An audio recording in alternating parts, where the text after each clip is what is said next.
This one is written by Simone Brown. Simone Brown is an educator. I looked her up a little bit here. Just Wikipedia, because I had not heard of her before. Author of Dark Matters on the Surveillance of Blackness. Sorry for the white screen here. She teaches in Black Studies, Department of African and African Diaspora Studies in Austin, Texas, that is. Yeah, so she is, this is kind of very much a topic that she studies and teaches about. This in particular touches on, let me back up a little bit. The last two essays have been considered the introduction of this series. So they're basically the two essays that were you could consider them the problem statement. This is the first essay in the police and policing segment of the essays. And so for the next several weeks, we'll be actually looking at methodology used by police to enforce the carceral state and, fulfill their mission of oppressing Black people and other marginalized groups. So this first one is very much about the surveillance state and how counter-surveillance has been used throughout history in a response to that.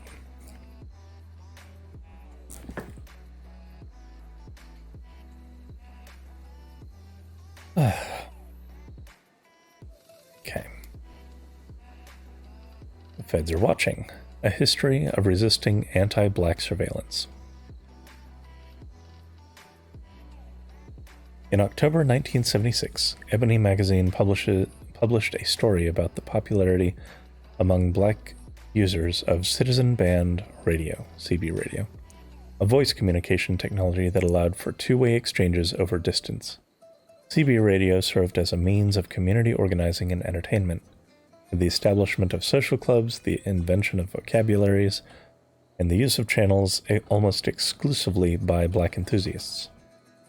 The article named Red Fox, handled Redbird, and Muhammad Ali, handled Big Bopper, among some of the more famous users of this technology, yet also noted that Blacks have been into CBs for years. It's nothing new. CB is actually pretty cool technology even today, but as we'll see, it was kind of a battleground that I, as a white person, was completely unaware of.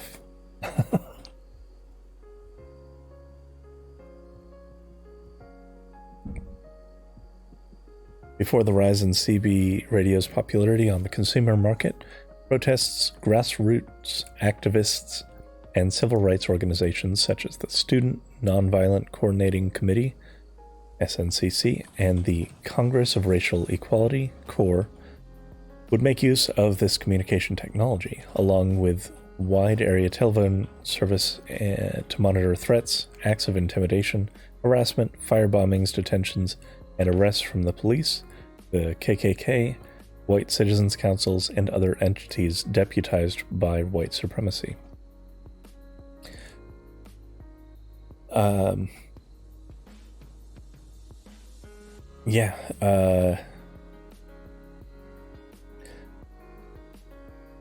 Kind of a more modern or more relatable version of this, just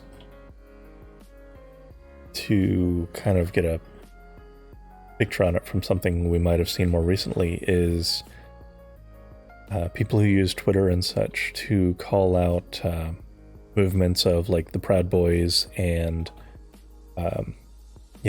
showing video of all the brutal arrests by police and things like that at protests and such. So, this is a long and storied tradition, it seems.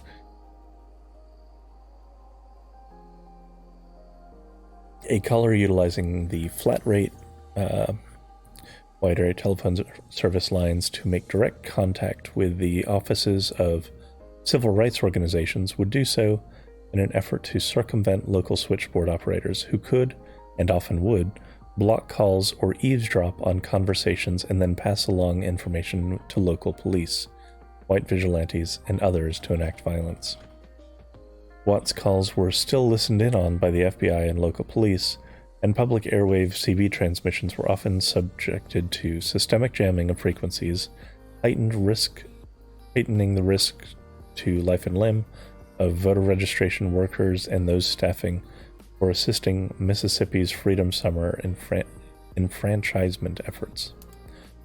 But the data logged through these calls would be used to then dispatch assistance and protection, monitor white supremacist activities, and would also form Watt's reports. These compiled summaries of incidents recorded could then be shared with other organizations, movement lawyers, the Justice Department, the FBI, and news media.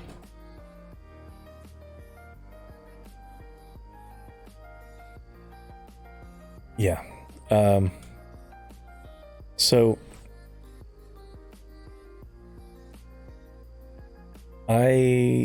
when I read about stuff like this, it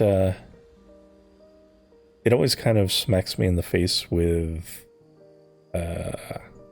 how privileged I am. Like, I've never been in a position where I need to worry, are people going to be listening in on my phone call and reporting me to some neo-Nazis who will come to my house and harass me?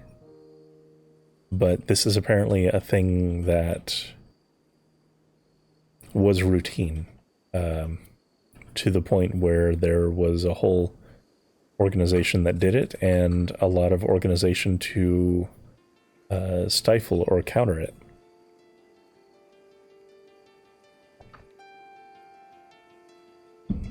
And that's kind of, as depressing as that is, it's also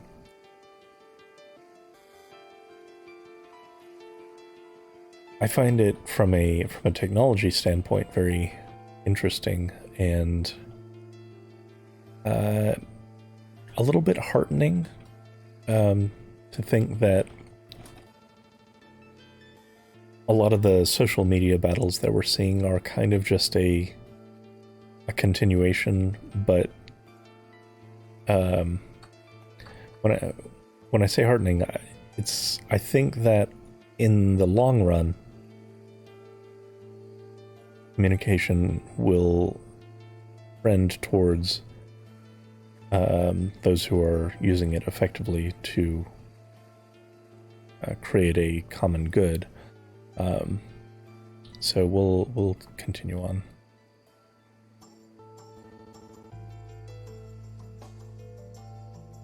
Putting communication-related tools to work in the confronting of anti-black surveillance and racial terrorism has countless historical precedents.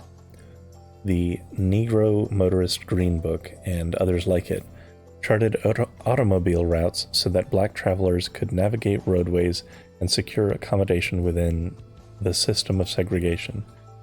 There's a movie about this somewhat recently, actually. Sundown towns and service stations that refused their patronage. Much earlier, disrupting the technologies of slavery became an effective way to undermine slavery itself. Repurposing and forging slave passes and certificates of freedom, for example, helped facilitate escapes and black people on the move. Hey Garlic, how are you doing? In 1851, a broadside cautioned colored people of Boston to keep a sharp lookout, as watchmen and police were authorized to act as kidnappers because the Fugitive Slave Act of 1850 had federalized slave catching. This printed matter offered an important word of advice. Avoid conversing with the watchmen and police officers of Boston, especially if you value your liberty and the welfare of the fugitives among you.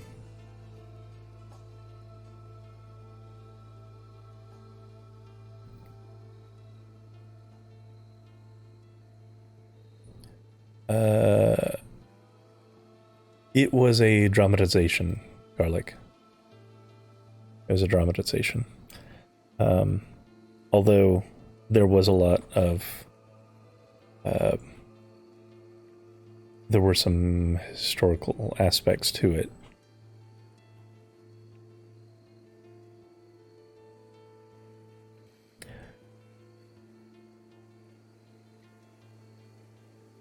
A lot of these dates,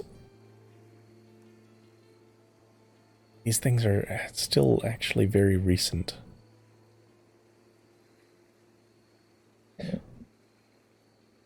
This also kind of shoots holes in this myth that the North, was anti-slave. Like, Boston was not a southern city or a southern state or a southern... It was not part of the South. It was not part of the Confederacy. Massachusetts was very much a Union state, but even they supported their police just going around and rounding up black people. And this is largely regardless of whatever their paperwork said. Your paperwork only was as good as the officers you were dealing with.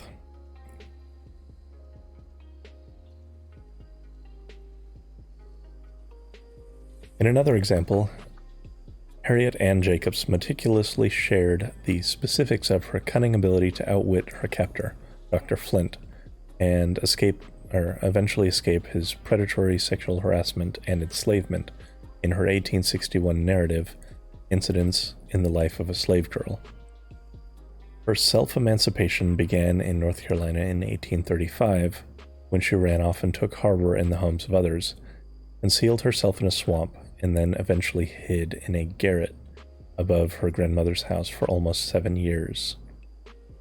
This hiding space, where the darkness was nearly total and the air was stifling, was only 9 feet long and 7 feet wide, and at its most high, only 3 feet. She later bore a hole in one of the walls, about an inch in diameter, through which she could catch some air, peep outside, watch her children, and listen to conversations not meant for her to hear, like that of slave hunters planning how to catch some poor fugitive. While still confined in the garret, Jacobs would frequently outmaneuver Flint and his hired slave catchers by writing letters addressed to him and to her grandmother, and then sending those letters with a trusted friend who would mail them back to North Carolina, but postmarked from places like New York, Boston, and Canada. Jacobs ultimately fled her cramped cell and made her way to freedom in Philadelphia and then on to New York and Boston. Okay, so... a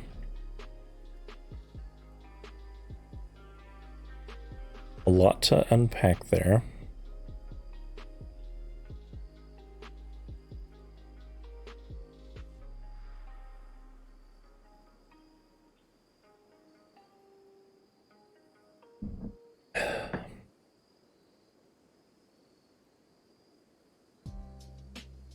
Sounds like the plot of a movie, right? Sounds like...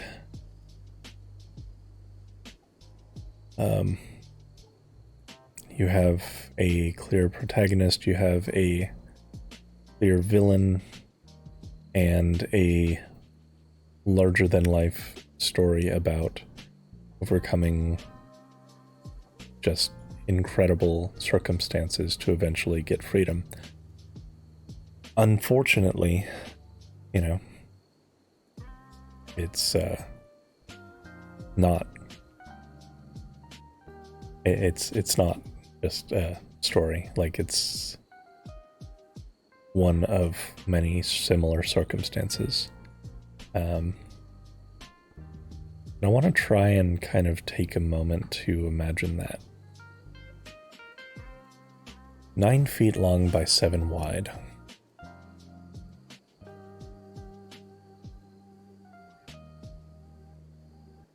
That is smaller than the bedroom that I occupy. That's closer to the size of, let's see,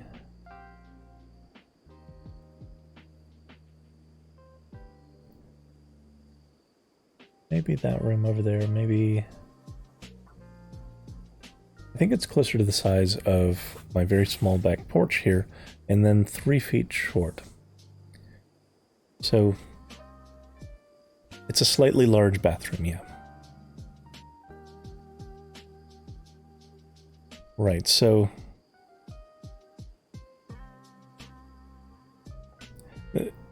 living like that for 7 years involves basically being crouched over on your hands and knees all of the time in a space that maybe you have room for a sleeping roll.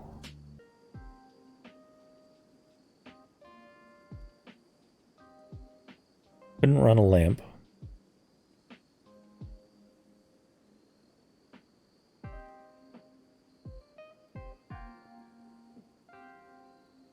Could not even spend proper time with her children.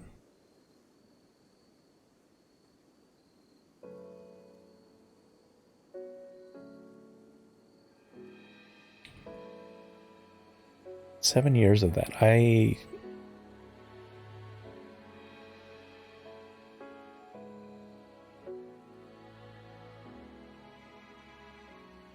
That is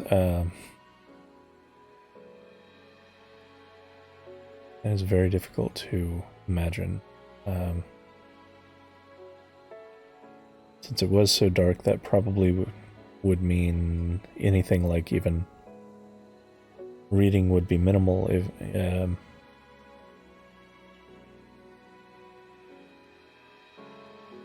like, I wonder what sort of things one would do to occupy your mind. Because I know if I'm just sitting in a room, like when power goes out, for example, you don't have light, you don't have really anything to do. It's more tolerable if you can spend it just chatting with someone, but I've been in situations where that wasn't an option, and it gets lonely very fast inside your own head. And, this is someone who had to live through that, and the constant threat of someone pursuing them, intending to put them in chains and back to sexual harassment and enslavement.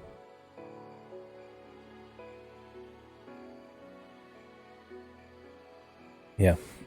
I wanted to sit and kind of dwell on that a little bit longer. That is just impossible circumstances.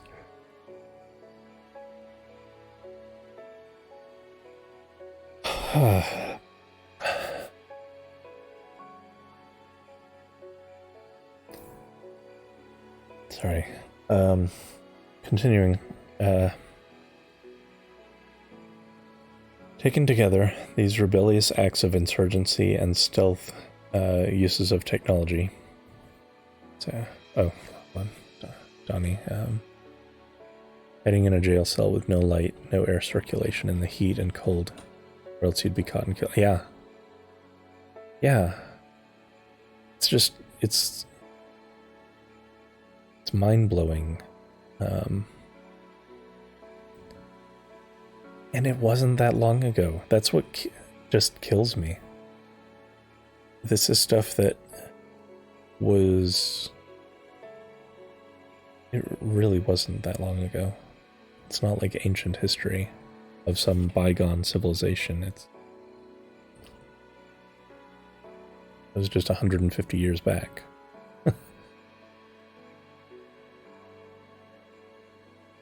And, there are people today who are basically on the lam from persecution by police, so it's not like it's completely different.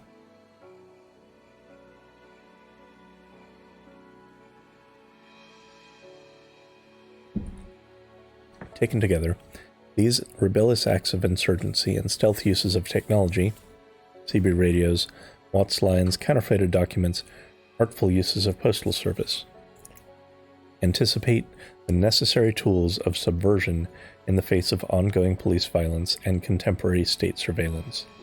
They demonstrate black communities' inventive ways of working within the existing infrastructure to disrupt the systems that were meant to contain, objectify, and profit from them.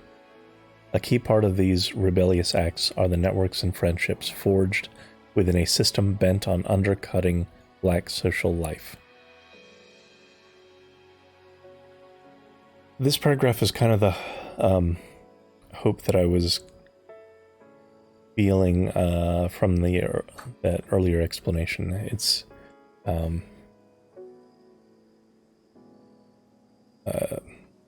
just that in the face of all of that adversity, constantly coming up with ways to try and get a leg up and try and just survive and function and improve one's situation and one's community is very heartening.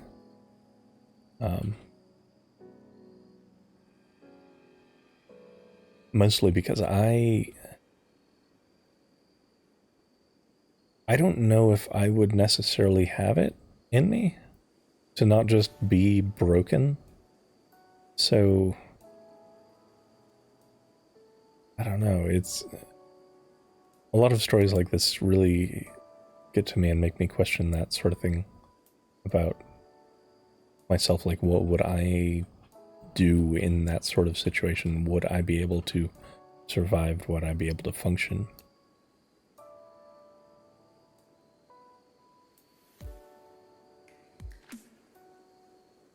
And, it's not to say that scars aren't there, that they aren't being left. The ongoing damage is still felt today. Not just from what's happened in the past, but what's still going on.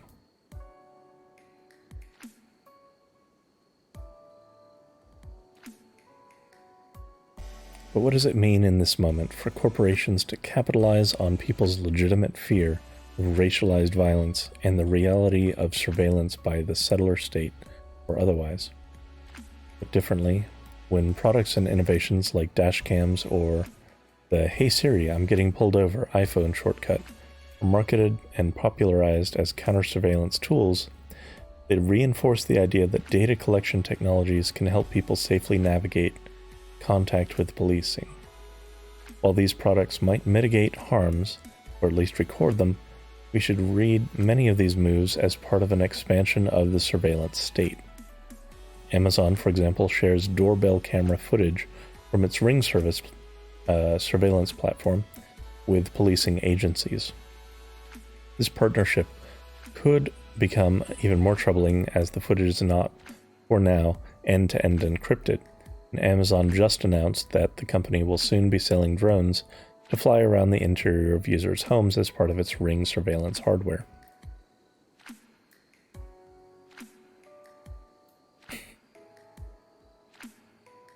Yeah, gross.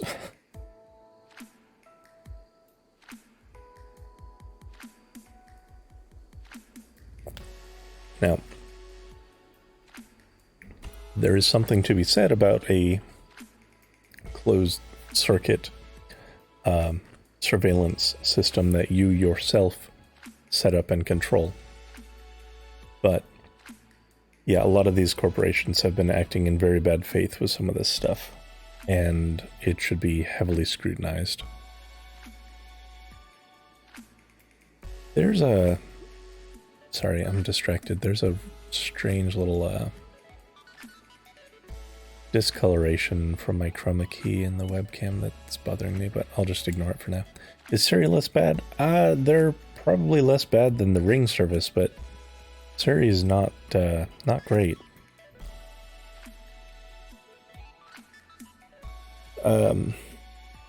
There's a lot of ambiguity about how much is actually transmitted. If it's, constantly listening and phoning home with things that are said, or if it's possible for the company to just listen to a Siri device whenever they want to. Those are kind of outstanding questions and haven't really been adequately answered due to trade secrets, etc. So, yeah, I would view any of those skeptically. I remember seeing an article about that as well, Shaloon. Yeah, smart TVs, I mean, some of them don't have a microphone, and that's fine. Or microphone and camera.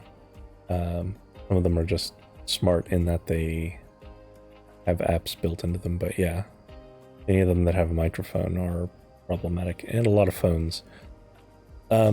Some phones are better than others on that, especially if you disable those functions. However, they still are always tracking your location. Hey, Lou. How? Just listening in? Yeah.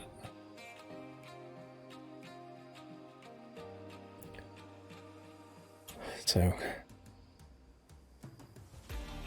No, not disturbing at all. Disturbing at all.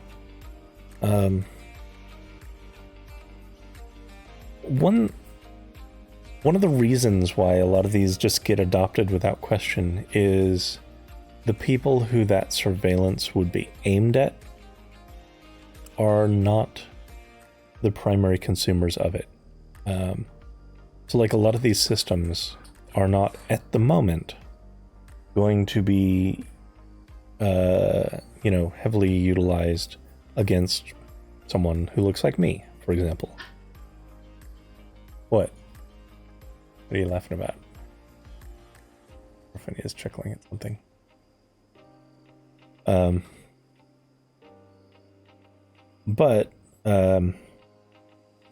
So that kind of allows that kind of stuff to go nuts, and be widely adopted and firmly entrenched in just what is considered normal technology.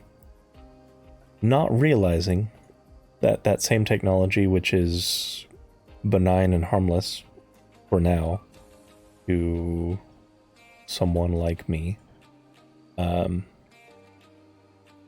could very well be used to, track down someone that the state wants to,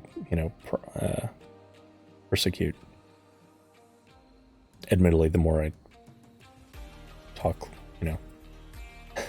leftist subversive talking points, I kind of wonder how much I'm falling on the that line where the where there might be an interest, but whatever. I'm opinionated, so I'm gonna keep at it. Yeah, Google Pixel is, I think, better about that, and you can disable a lot of those sort of things. Street gang tech. Yes. Yes. Those are all very true. Pagers, payphones, etc.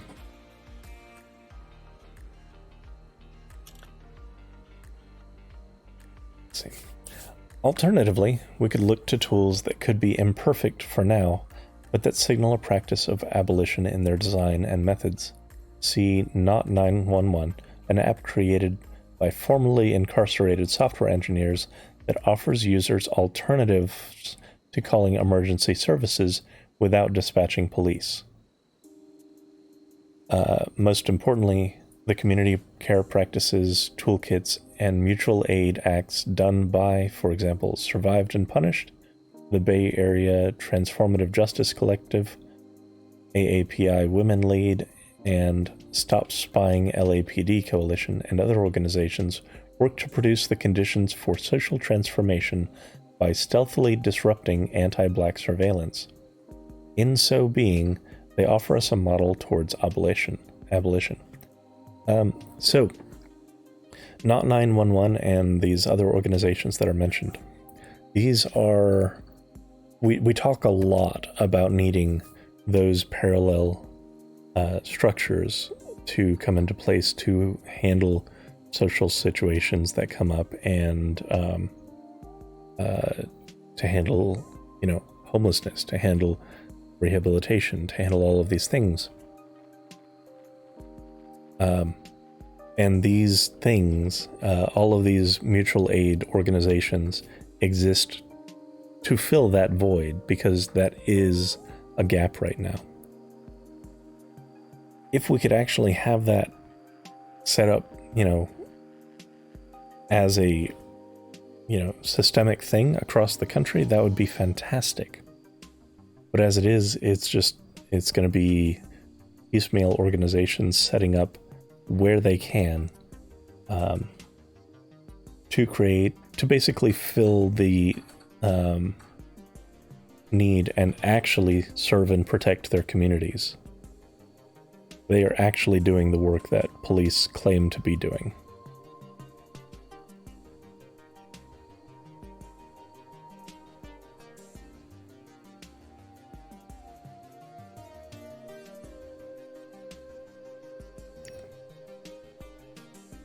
Undermining racialized forms of surveillance is an ongoing practice, but it's one that continually exposes the limits and weaknesses of that very surveillance. Often, corporate and state actors attempt to undermine that resistance through reform. What can't be fully captured and co-opted, however, are the practices of refusal and invention that hold Black liberation as the goal.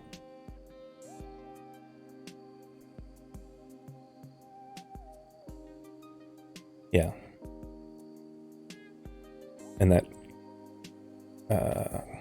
is the end of that one. So,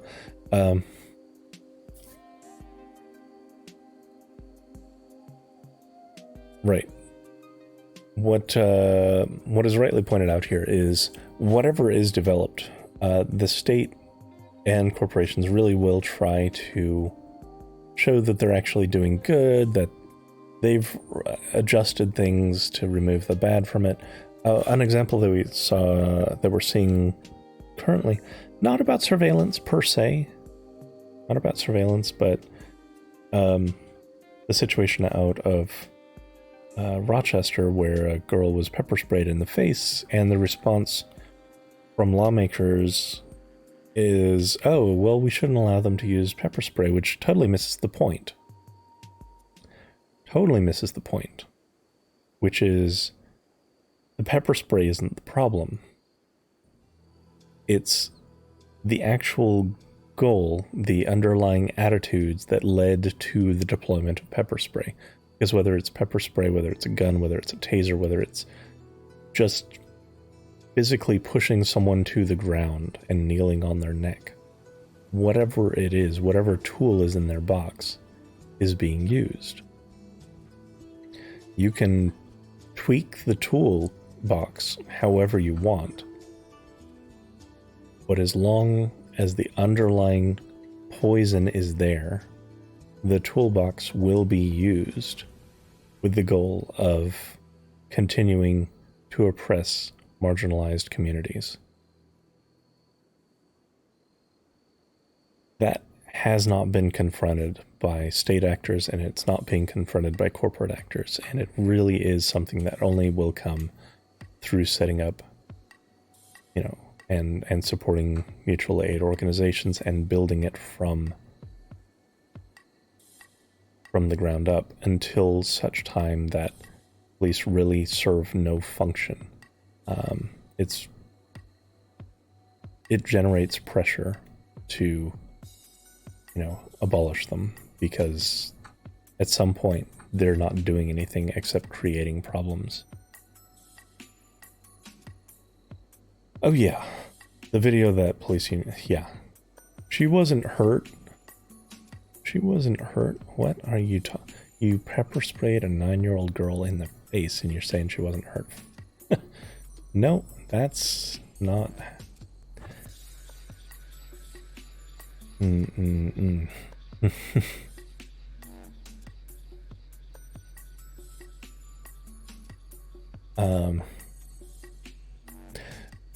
However, one takeaway from this, this is something that I've seen mentioned a few times in very legitimate concerns, which is if you are attending a protest